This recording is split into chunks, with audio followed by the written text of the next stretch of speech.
Hello, School Transportation Nation. Tony Corpin here, publisher of STN.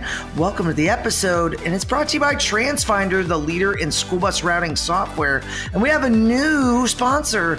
We have a safety tip provided by Friedman Seating, North America's trusted source for transportation safety solutions. And guess what? I also have my trusty, super knowledgeable, always present leader of content at STN, Mr. Ryan Gray. Welcome, Ryan. Hello. Thank you very much, Tony. It's always good to be here. Glad to be back and glad to get into the news here in a minute. But we have something else first, don't we, Tony? Yeah, we do. Ryan is getting the schedule all fine-tuned. TSD speakers, STN Expo in Reno. There's a lot going on here at STN lately. Absolutely. We are jam-packed. But guess what, guys? The November issue is out. If you haven't seen it, go to the website, check it out. We have our Transportation Director of the Year with us today being interviewed. I'm not going to say who it is. I'm going to leave you wanting a little bit, thinking about it. Who is it?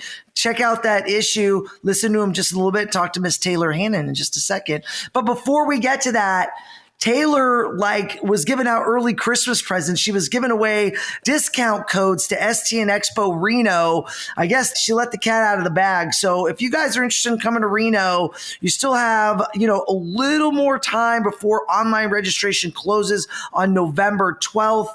Use code STN100 to save $100 on your registration, so you can at least save $100. We'd love to see you in Reno. Join us. We got the Transportation Director Summit.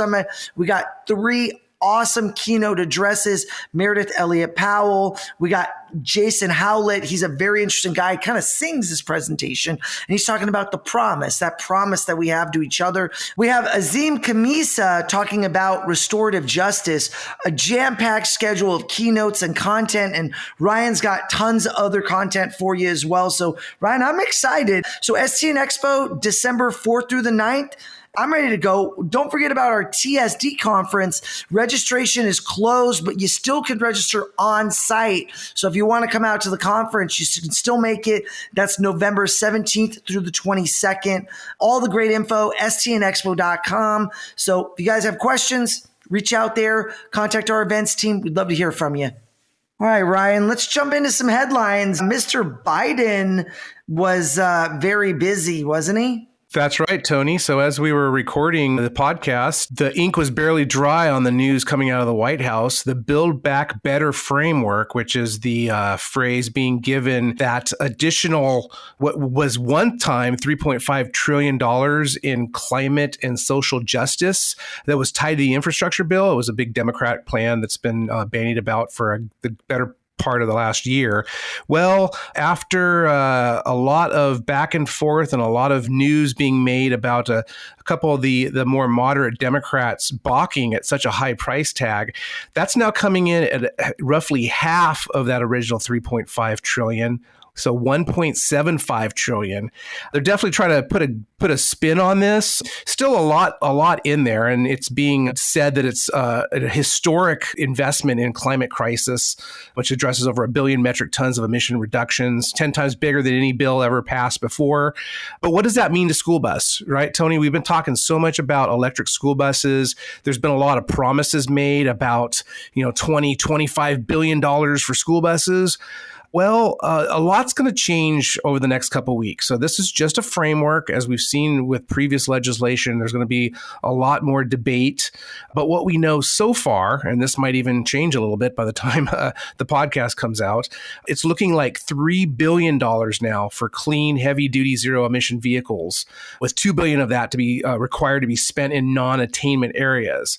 Now, this is not necessarily $3 billion for school buses. Other Class 6 and 7 vehicles, including trucks, would be eligible for these grants. So, again, we've gone from talk of about 20 to 25 billion for school buses to only about, some percentage of 3 billion. Now, this is not including the 7.5 billion that's tied to the infrastructure bill. So again, the infrastructure bill passing has been contingent on this Build Back Better legislation. legislation. So again, there's a lot to still be done, but it's putting priority on tax credits for weatherizing homes, installing solar panels, developing clean energy products, historic investments in rail, freight rail, and public transit. Also seeks to increase supply chain for solar and wind turbines. But it doesn't really mention the current supply chain shortages. Now, the administration has been addressing that by, striking deals to open up ports and move products faster. But there's still, as we know, Tony, there's a lot of pressure right now on manufacturers, on school districts and bus companies trying to get their new bus orders. And, we heard in Indianapolis when we had the STN Expo there a month ago, folks telling us that, they've heard from their dealers that buses that they just ordered or are about to order, they can't count on seeing those until 2024. So that's just crazy. What we do know, again, at least it's something, maybe not the 27 to 30,000 electric vehicles, electric buses over the coming 5 years, like was talked about. It's probably going to be maybe more like, 5,000, but I guess you got to start somewhere. Yeah, I think it was interesting, Ryan. I watched President Biden speak, and he definitely called out school buses specifically about battery technology. And he made a statement, saying that 95% of the school buses on the road are diesel. And he also said that they aren't clean, right? So I don't know if that's quite as factual, right? And he had a very big number that he quoted on the total amount of school buses, which might have been a little bit of he was off on that number. Yeah, he got some wrong info there or just misread it on the teleprompter. Like you said, he mentioned 95% of 840,000 school buses. I think he meant 85% of 440,000 school buses run on diesel. But, like you said, to your point, yeah, there are tens of thousands of clean diesel buses already out there. So obviously they're trying to put the spin on this. They're all in on electric. But as we know, there's a lot of propane out there. There's, somewhere between 22 and 25,000 propane school buses on the road right now. And that's really taken the lead so far when you're talking about alternative energy. Now, granted, electric is going to catch up. We've already seen it surpass CNG. But we know that there's probably, somewhere between 5,000 and 10,000 CNG buses still on the road, a lot of those in California with the legacy fleet. So there's definitely a lot more cleaner alternatives already out there. And the industry's done a great job in being very proactive and utilizing existing money, both at the federal and state levels to do that. So it's a good thing to address climate change. Obviously, it's a good thing to get these electric buses in disadvantaged areas, but certainly we have a lot more that needs to be done and a lot longer road to till before we can get to the point where, like a lot of people would hope, that we're running exclusively on electric power. Yeah, funding is going to really be the catalyst, though, Ryan. We see kind of pilot projects and light adoption. It's still at its infancy, basically, the adoption of EV technology. As you mentioned, propane is quite dominant in the alternative energy space. And, those products are also evolving, right? We talked about renewable propane. We've talked about renewable diesel. We've talked about, fuel sources doing things to be zero emission or meet that test. So it'll be very interesting to see how things evolve over time. But I like that the president keeps talking about school buses.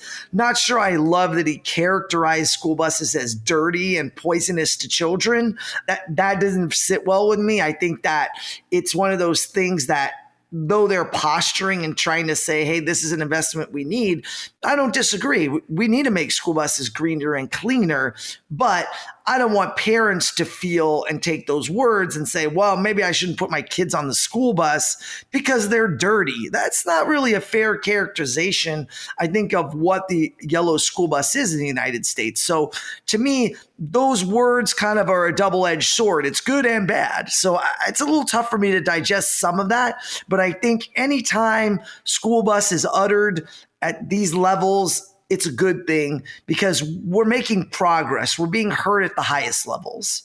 Well, Ryan, I want to get to this week's safety tip brought to you by Friedman Seating, North America's trusted source for transportation safety solutions. Who's buckled up? Who's not? Why guess? SeatLink from Friedman Seating monitors occupancy and seatbelt status of school and activity bus passengers. As federal and local regulations continue to advance safety initiatives, including 3-point safety belt usage, SeatLink offers a practical solution. The system records and communicates to the driver when a passenger sits in the seat and buckles up their seatbelt, or buckles the seatbelt before sitting. The wireless system is expandable to up to 90 passengers. Don't look back, look forward with SeatLink. Visit friedmanseating.com for more information, videos. Don't forget to request a demo from them as well. All right, without further ado, I have Miss Taylor Hannon with the STN Transportation Director of the Year. Drum roll. Mr. Kayne Smith, Dr. Kayne Smith. We really appreciate you. You're doing an amazing job. Such a well-deserved award. I'm really excited to hear what you guys talk about here in this interview. So let's get right to it. So I am joined by the famous Dr. Kayne Smith here, the Director of Transportation for Cypress-Fairbanks Independent School District in Houston, Texas. And as Tony mentioned earlier, he is also our 2021 Transportation Director of the Year. So round of applause. Big congrats to you, and welcome back to the School Transportation Nation podcast. Well, thank you, Taylor. It's a pleasure to be back, and I'll tell you, it's a huge honor to have been named the Director of the Year. I even told Tony when I got the phone call from him, I said, it's hard to find me speechless, but Tony caught me speechless when he told me that I was to be awarded this. So it's a great honor, and I definitely appreciate it. Well, it's definitely well-deserved. Just spending a couple of days with you, I can see how much your staff appreciates you and how much you appreciate your staff, which is amazing to see. And I loved being there in person with you and being able to take some photos, write the article. It was a great experience. Good. And I'm glad you're able to come. I mean, it's a team effort here. This is not an award for me. It's really an award for our team. I wouldn't be successful if it wasn't for the team we have in place. With all the experiences that we've been able to endure the last couple of years between COVID-19 and now the driver shortage, it's been inspiring to see everybody step up and really go above and beyond to get the job done, to make sure our students are getting to school, getting home every day safely. Even with the driver shortage, we're not missing a stop, we're not missing a route, we're not missing a student. Mm-hmm. And that's just a testament to the hard work of our team here. Yeah, that's amazing. I think last time we talked, you were down 120 drivers. Is that still? We're 110 down now, so we're making progress. Okay. We have 36 in training right now, so we are moving forward. We're hoping to see the light at the end of the tunnel here before long. We've greatly expanded our recruiting efforts across the district. We're adding more advertisements on the side of buses that say now hiring drivers, doing more job fairs, getting the word out wherever we can. I spoke at a volunteer luncheon yesterday for the district and shared with them the stats of our district and that we're hiring drivers. So spread the word to whoever you can. We offer a referral bonus. If you work for the district and you refer a bus driver to us, you get a referral bonus. So we're trying to spread the word wherever we can, and it's been working. It's been successful so far. We are getting a lot more applicants than we did last school year, and we're definitely keeping our training division busy. Good. Well, that's great to hear, right? That's every dream of a transportation director, is just keep them busy. Absolutely. Yeah. With the 36 in training right now, we got a great training team. I spent the afternoon with them yesterday and got to see them, and they're in high spirits right now and working with the trainees. So there's a lot of, with all the challenges in place, there's a lot to be positive about and a lot to be optimistic about. So speaking of the training, I know I touched on it a little bit in the November article. And if you guys haven't read that yet, what are you doing? It's been out for like 2 days. Go read it right now. We'll listen to the podcast and then go read it. But can you kind of talk a little bit more about this new facility that you guys are building, the 6th transportation facility, this state-of-the-art training center that's going to be there? Absolutely. We passed the 2019 bond package, and we were able to fund in our 2019 bond package a 6th transportation center. And, if you haven't read the article, we're a large department. We have about 1,400 employees in our department, and we have no centralized place. We can bring them to our big conference center, our drivers to our big conference center, or all of our employees. But when it comes to training, we're limited on space. So our 6th Transportation Center is actually going to be a 2-story facility that's going to have operations downstairs, some admin offices upstairs, and then connected to that, but kind of separate from that, will be a training facility where downstairs we'll have classrooms, computer labs, driver simulator labs, and then upstairs we'll have a similar to like a conference center that can seat up to 400 people and then be partitioned off into 6 individual classrooms. So we're very excited about the addition of our 6th Transportation Center, bringing over our internal HR division to that location as well to make it a one-stop shop for all of our new hires, our trainees, and of course it'll have the covered parking, the 200 bus covered parking, all of the things that we have at our current center. So we're very excited about it, very fortunate that our community puts that support to us to fund that through our bond package. So I actually drove by yesterday and they've already got the groundwork started. So it's exciting to see it already starting. Yeah, and that's where you guys will be housed too. Like your office will be there. Correct. Yeah, that location is going to be a lot more centrally located for us. Where we are right now, we're kind of on the outer fringes of the western edge of the district.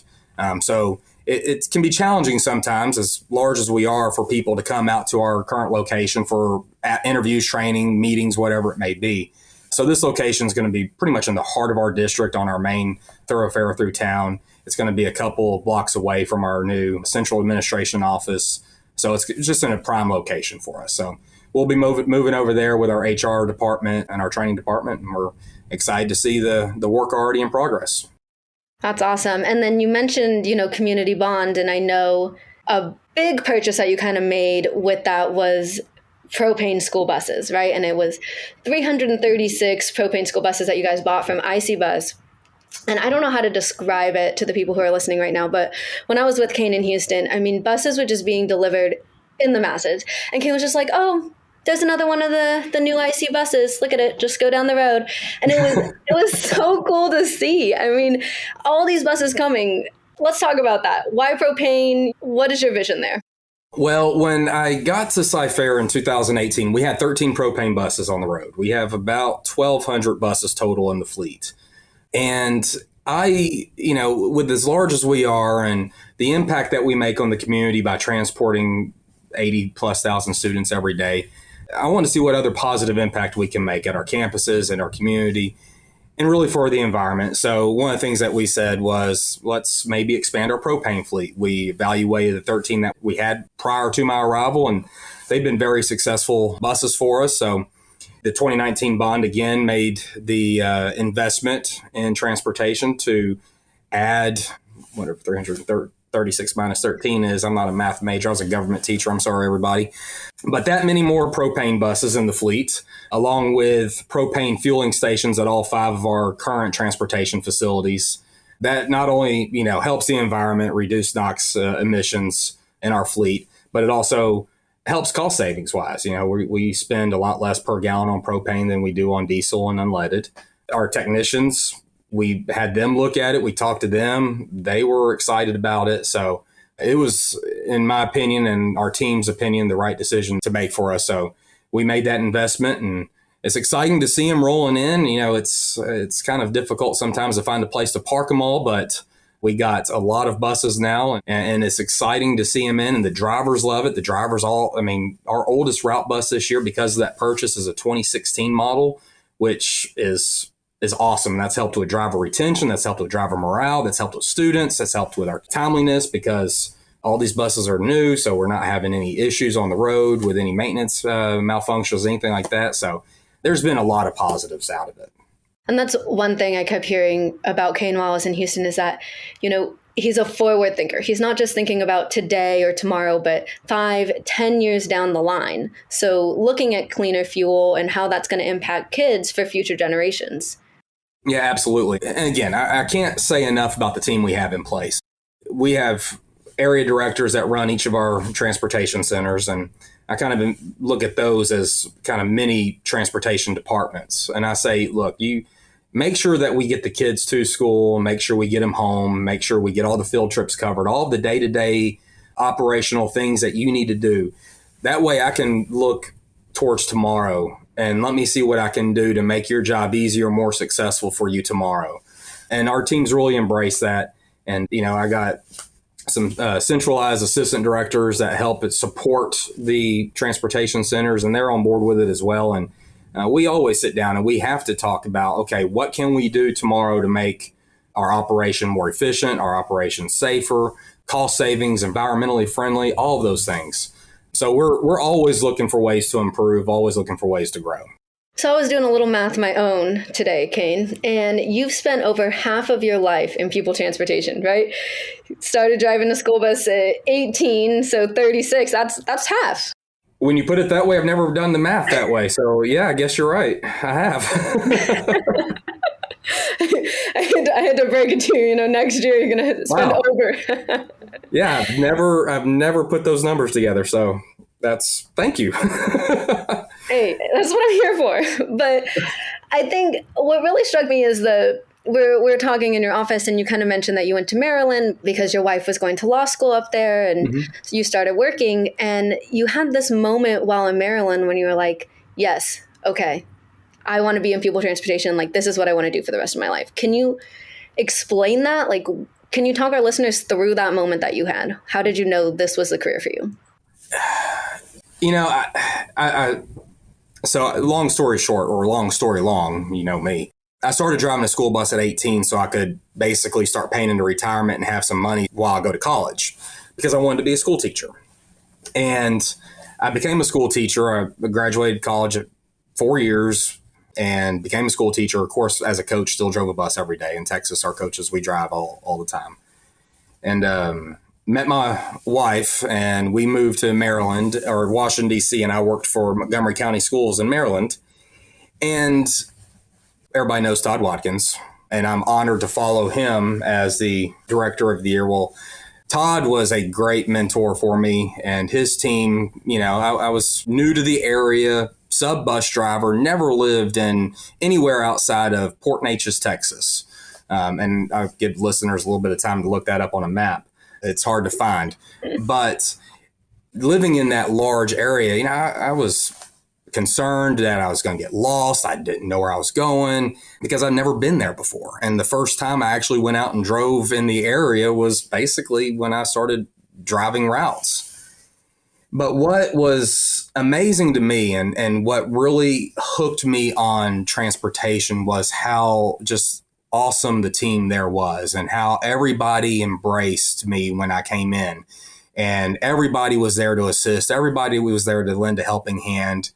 And being that I lived in DC but worked up there, I spent the entire day, so I didn't have to commute back and forth. So I became friends with a lot of the drivers up there, and still Facebook friends, and still communicate with some of them. And looking back at that and looking at my previous times in other districts before I went to Maryland, I realized that the environment in a school transportation system among the people is the same.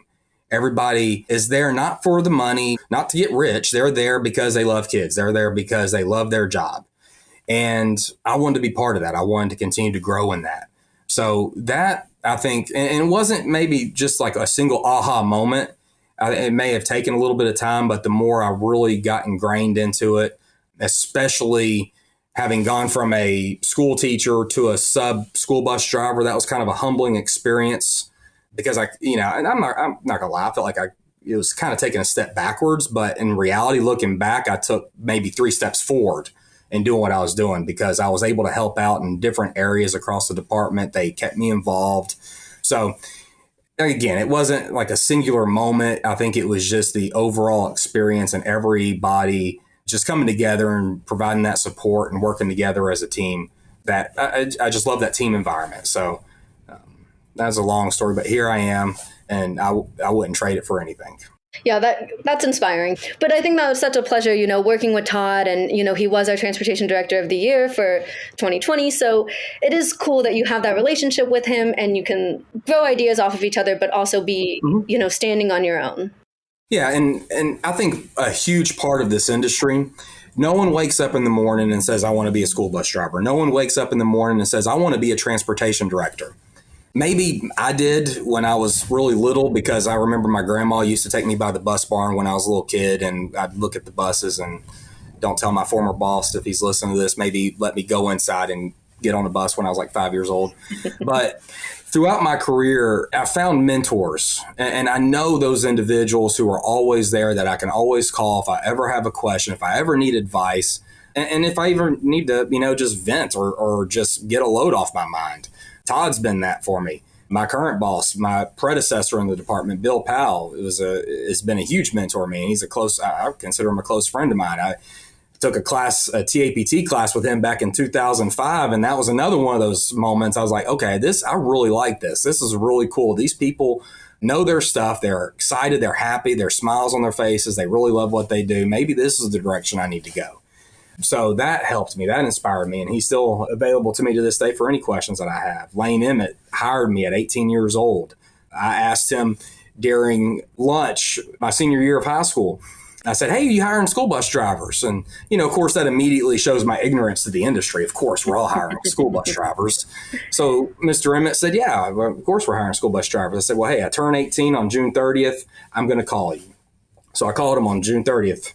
And I said, hey, I want to drive a bus. So he invited me up and we got in a bus and he let me drive around the parking lot a little bit. And he says, how's it feel? I said, it feels great. Let's do it. So he hired me and he got me going. He got me started in TAPT.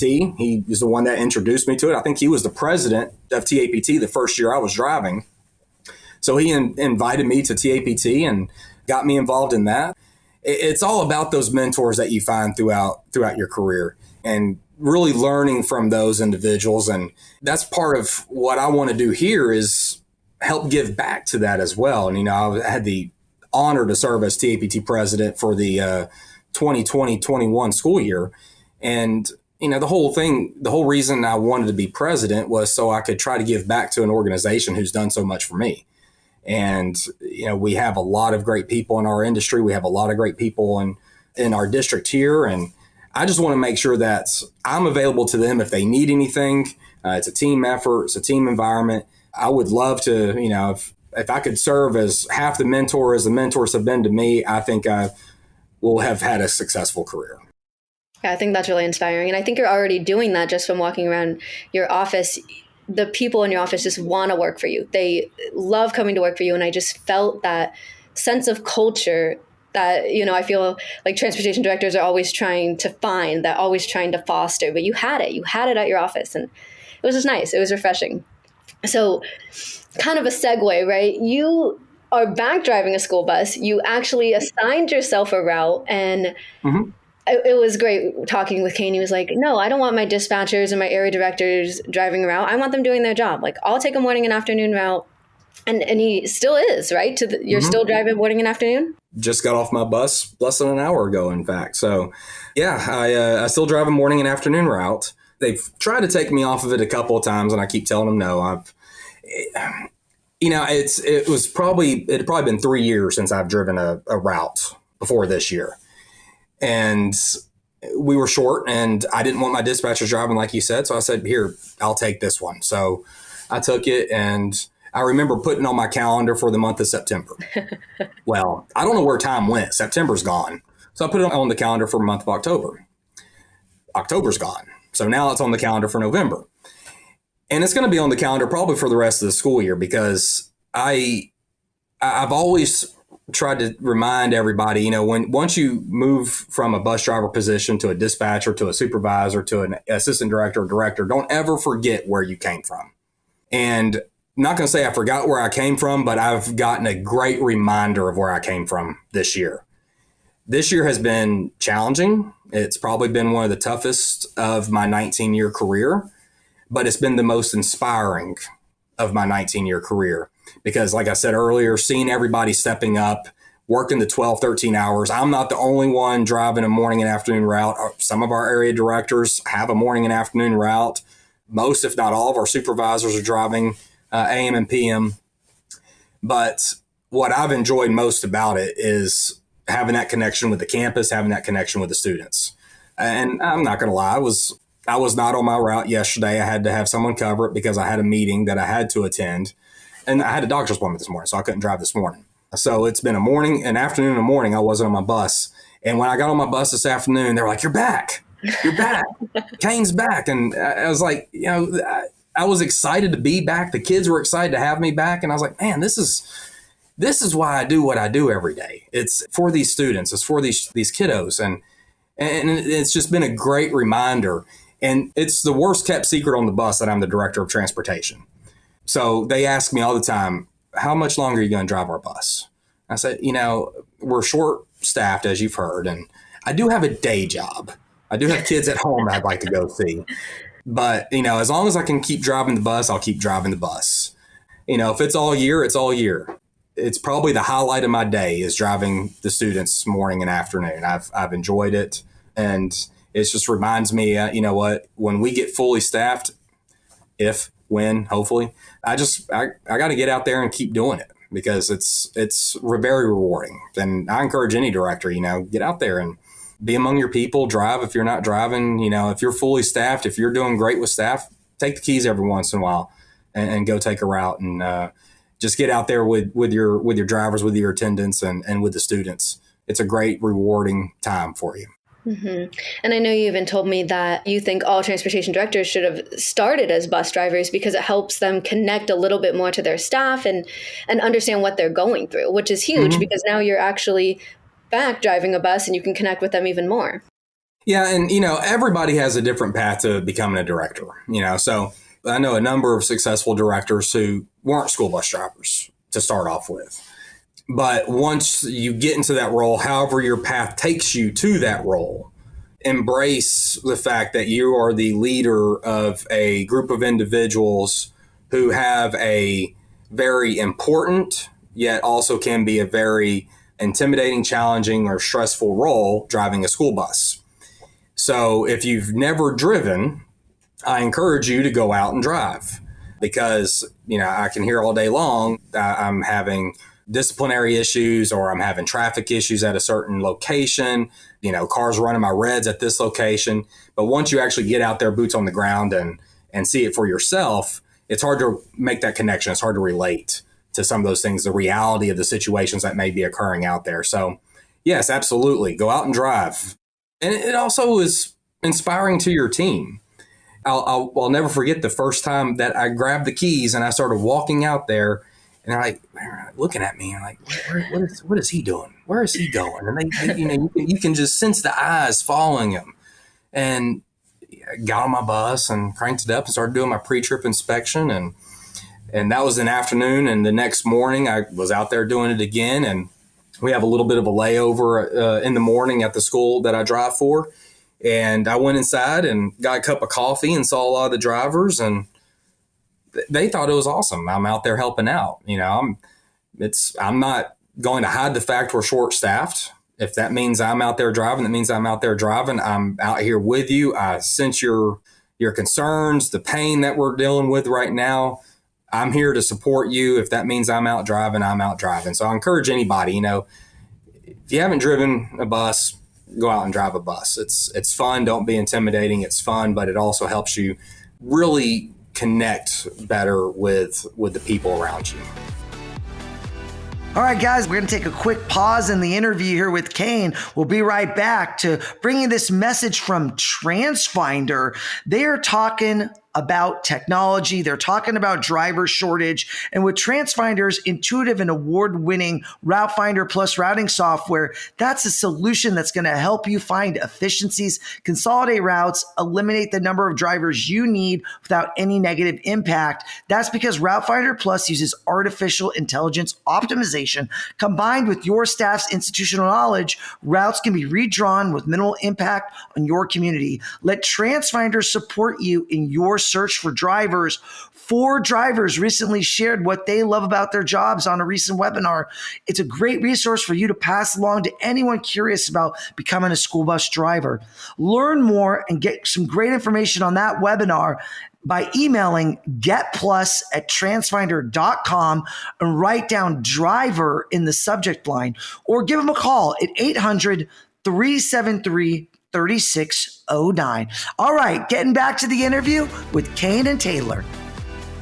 So speaking of driving a bus, you kind of shared with me, it's been 3 years or so, right? So you were a little intimidated to get back on the bus. I was. What has been some big changes, technology-wise or student discipline-wise from when you first started to now? Well, when I first started driving, if I had a sub route, I had, piece of paper with all the student names on there and directions. And we don't have that now. We have the tablets. Now, we don't have the turn by turn yet on the tablet, so we still may have to look at a piece of paper for that. But we have tablets on all of our buses, and the students have RFID badges that they proximity swipe when they board the bus. When you get to a bus stop, the bus stop location shows up on your tablet, and it'll show every student that's scanning on your bus. It'll alert you if a student's boarding the bus at the wrong location or trying to disembark the bus at the wrong location, or if they don't ride the bus at all. They may ride a different bus. It'll alert you with all that. So those are great tools for someone like me who may be out sub driving, or one of our full-time subs or one of our call-in subs. It's a great tool to use to just have that little bit of extra sense of security that I know this student rides my bus. I know this student's getting off at their correct stop. We've even gotten to the point now where it'll alert you if it's a pre-K or kinder student who in our district must be met by a parent. It'll alert you that this is a pre-K kinder student.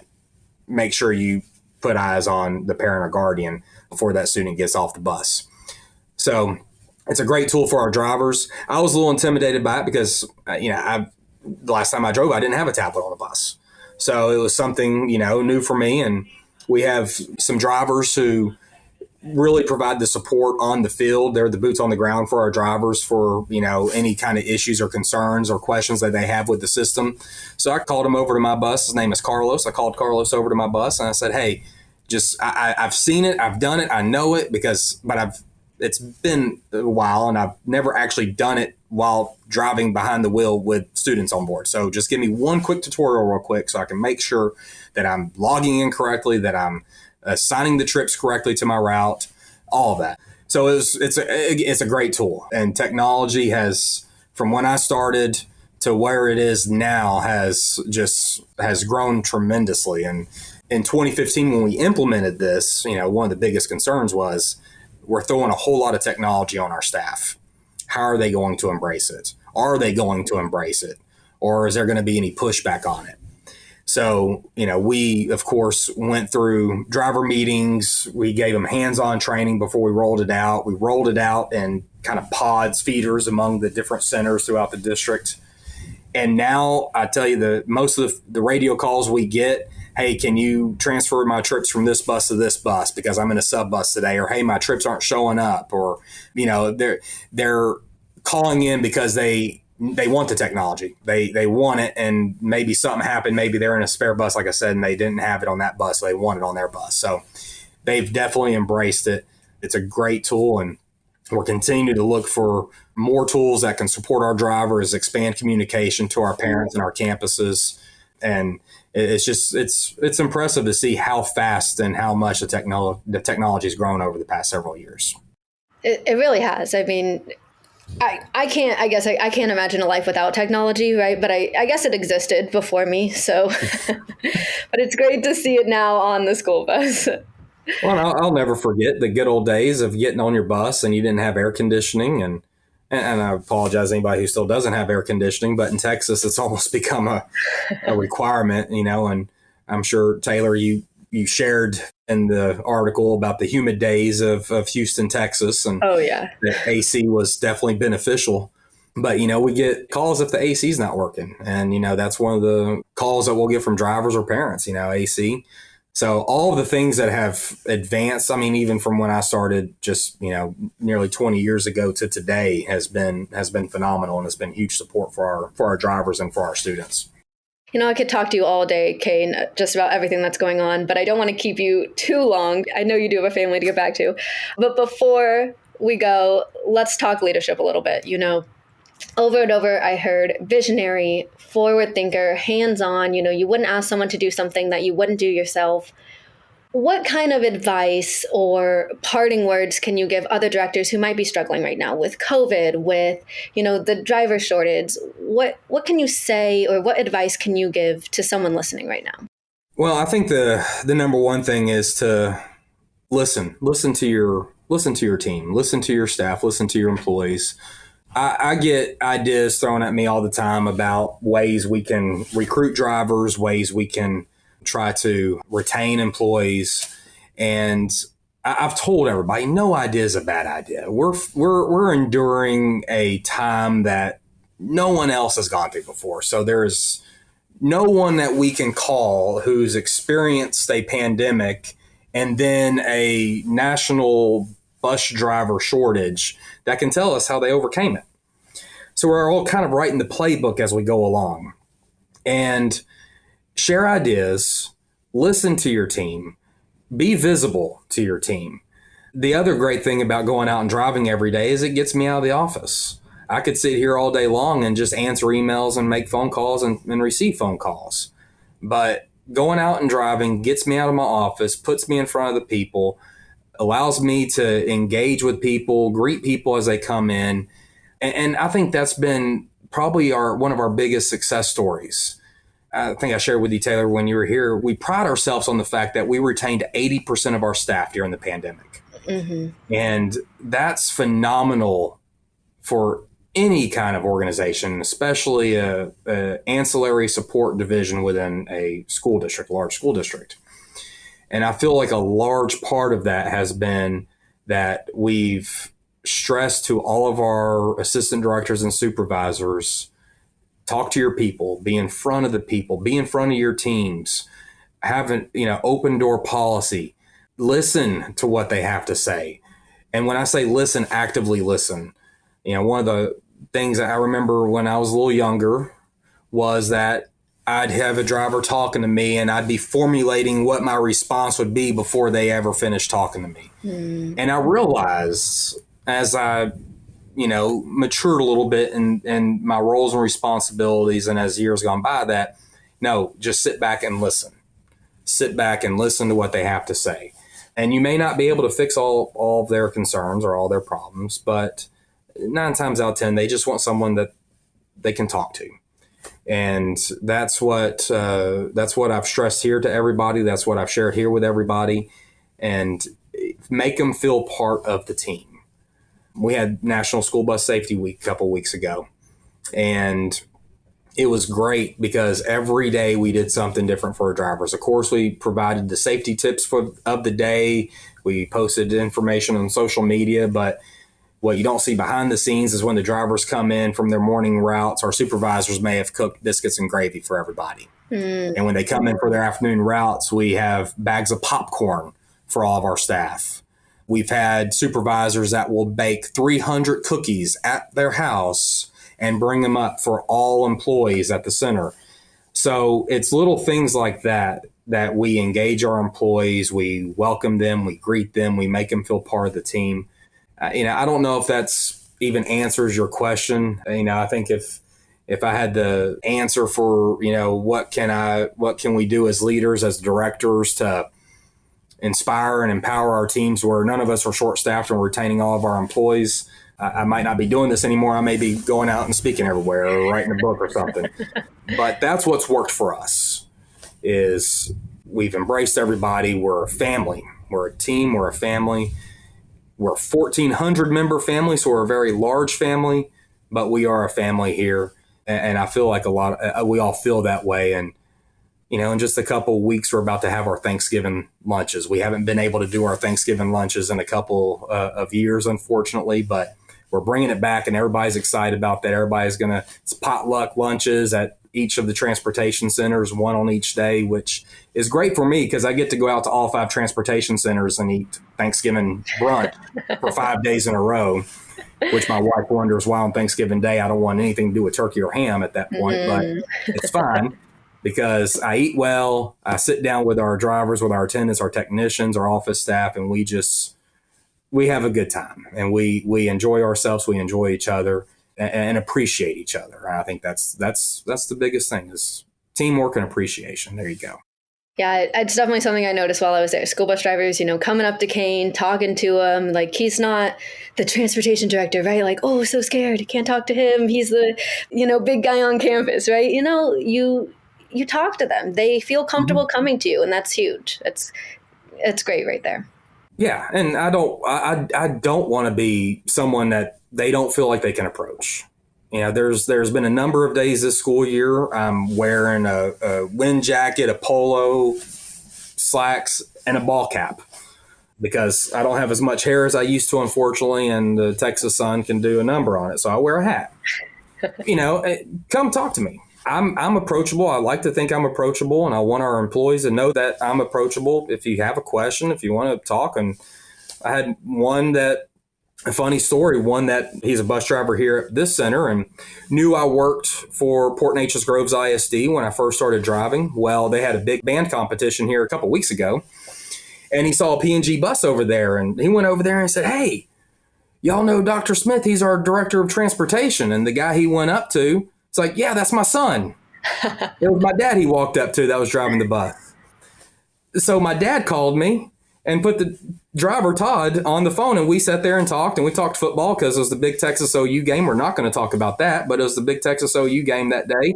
So we talked football for a little while and just, had a good time. So we're a family here, and that's what I embrace. And I want everybody to feel that way, and I want everybody to know that all of us are approachable. All of us are here to support each other, help each other out, no matter what the situation or challenges may be. Yeah, it's definitely important, especially right now, with everything going on. Absolutely. But, we appreciate you, Kayne. Are you coming to Texas? You're going to be at the TSD conference. Well, I am in Texas. Yeah. But yes, I will be traveling to the other side of Texas for the TSD conference. Yes, ma'am. Okay, good. So if you guys see him there, make sure to say hi. He's an approachable guy. He wants to talk to you. Awesome. Well, thank you so much, Kayne.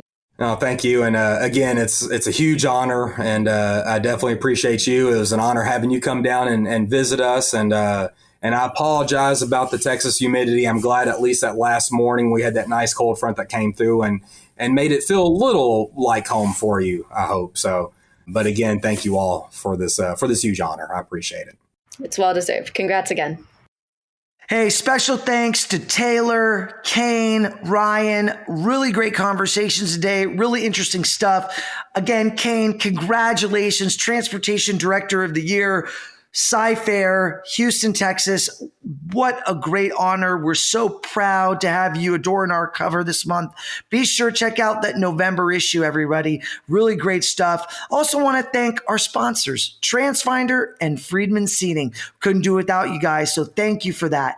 Also, guys, check out STN Expo.com. Sign up for the conferences. We want you to register. Use that code STN100 to save $100 off. Be sure to go to stnonline.com as well for all the latest headlines, news, information that you need to stay up to date on everything happening in the school transportation industry. Guys, also don't want you to forget TSD Conference November 17th through the 22nd. You can register on site. Frisco, Texas. That's a suburb of Dallas. You guys can go check that out. We'd love for you to join us. You have been waiting to that last second. We're only a few weeks away. Don't wait any longer. Make your reservation, get set up, come out, enjoy some amazing special needs training. All right, guys, this is it. Subscribe, stream, review the podcast, Apple Podcasts, Spotify, stnpodcast.com, wherever you listen to podcasts. We thank you for listening. We love you, nation. We'll see you next week.